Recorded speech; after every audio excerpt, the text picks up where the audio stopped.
Hi everyone, it's Kim Conway from The Centered Self. Thanks for joining me today. Today I'm going to pick a couple of cards from my tarot deck. I'm using the same deck that I typically use. It's the Classic Tarot. It's by Barbara Moore. And then I'm going to pick one card from this lovely deck. It's Spirit Messages, and these are by John Holland. This is a great deck for anyone to use, whether or not you read cards, because the messages are very clear on the card, so you don't have to do any interpreting or thinking about it if you don't want to. So while I'm shuffling my cards, I always bang them out to just start a new reading, and I'm just asking for a general message for everyone today. The way that I read cards is actually intuitively. And what that means is I'm not necessarily looking at the traditional meaning of the card or thinking about that. Sometimes that does get woven into the readings. What it means is I'm using the cards as a window to receive guidance and information from Spirit. And we just had one card flip over. I'll show it to you in a minute.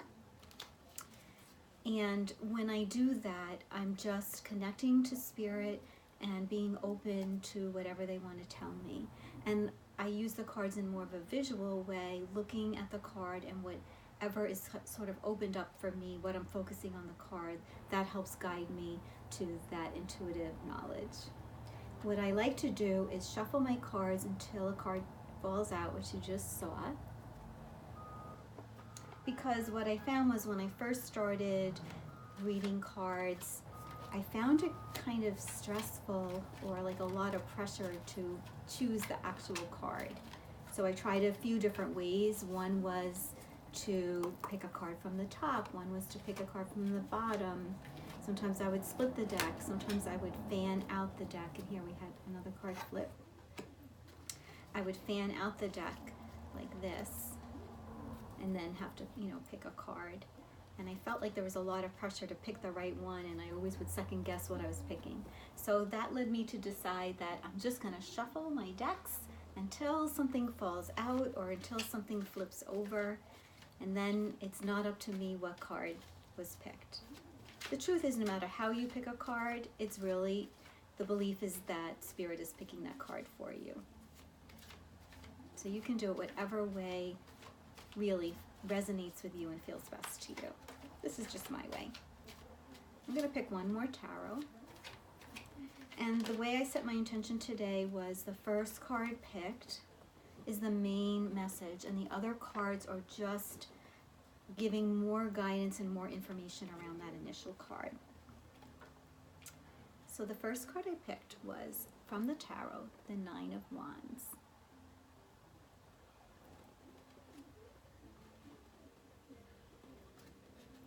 And then I picked from John Holland's deck, Serenity.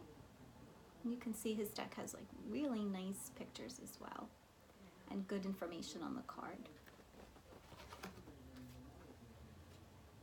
And then the second tarot I picked was the Seven of Pentacles. It's hard to see, there's a lot of sunlight in this room. I tried to block it out, but who wants to block out the sun in the middle of the winter, right?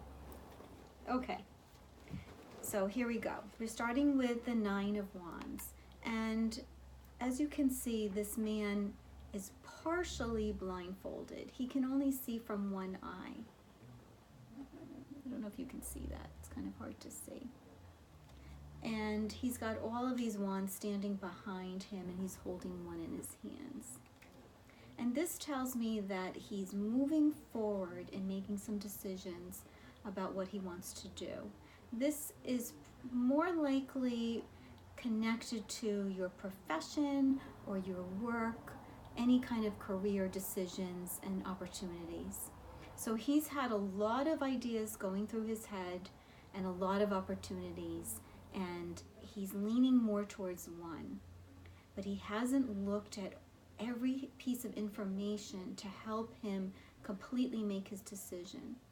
So this tells me that you need to spend a little more time looking at all of the information that you've gathered to help you make some decisions about your career, about the work that you want to do, and even take notice of some of the smaller things.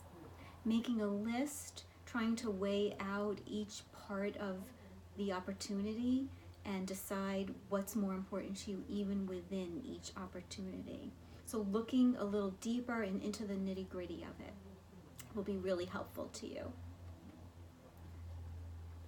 And the Serenity card is telling me that in order to best do this, it would probably be better if you stop asking other people their opinions and spend a little time quiet by yourself where you can really connect to what is feeling right to you, okay? Sometimes when we talk to too many people and get too much advice, it's so conflicting and then it makes it a little more confusing for us. You've already gathered all of your information. Now you just need to look at it and see what is really feeling best to you. I always say follow your heart, not your head, but that is a hard thing to do. So our head gets in the way a lot. So maybe spending some time writing those lists, doing it by yourself. If you meditate, that would be really great because it helps just clear out some of the fog in your mind. Journaling is really great. Those would be all really nice ways to connect to what's feeling best to you and help yourself with these decisions in your job choice, in your career. The last card is from the tarot, and we have the Seven of Pentacles. And this is a wonderful card. So as you are combing through all of your information and deciding what feels best for you, once you really come to that decision and start moving forward with the things that are exciting to you and the things that you've chosen, things are going to go really well. You're going to be planting seeds for even a further along growth in your profession. So the initial feeling is going to be really good. Because there's pentacles all around her, they represent, financial abundance, material abundance, which will feel really good to you because it's going to reinforce that you've made the right decision. But you're still on the beginning of the journey. You're just planting that garden, and now you actually have to do some of the work to make it grow. So even though you've made your decision, you're moving forward. As you move forward, think about, okay, what's my part in this? What's the further work that I have to do to make all of this happen for myself? Whether it's within a job that you already have and there's just some new opportunities within that job, you have some creative ideas that you want to present, or you're thinking about really what is my life purpose and what do I want to be doing here? It's the beginning of the journey, but it's a really positive beginning. It's going to bring you some very fruitful results. So that concludes my reading today. I do a lot of different things at A Centered Self. I'm an intuitive, so I work with the people, giving them intuitive guidance. I do use cards a lot with that. I write intuitive poetry, and I teach different classes. Right now, I'm running a meditation series where I'll be sending Reiki to the group. It's really fun. I do a live meditation, and then we do some journaling.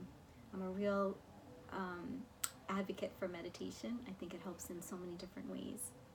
So that's this thing that's coming up most recently, probably next week I think it's starting. And then I'm going to be starting some online teaching for intuitive development. I'm doing it in person, and I'm going to start branching out to do some work online. So if you have any questions, just leave me a comment. I'll be happy to answer them. And until next time, have a lovely day.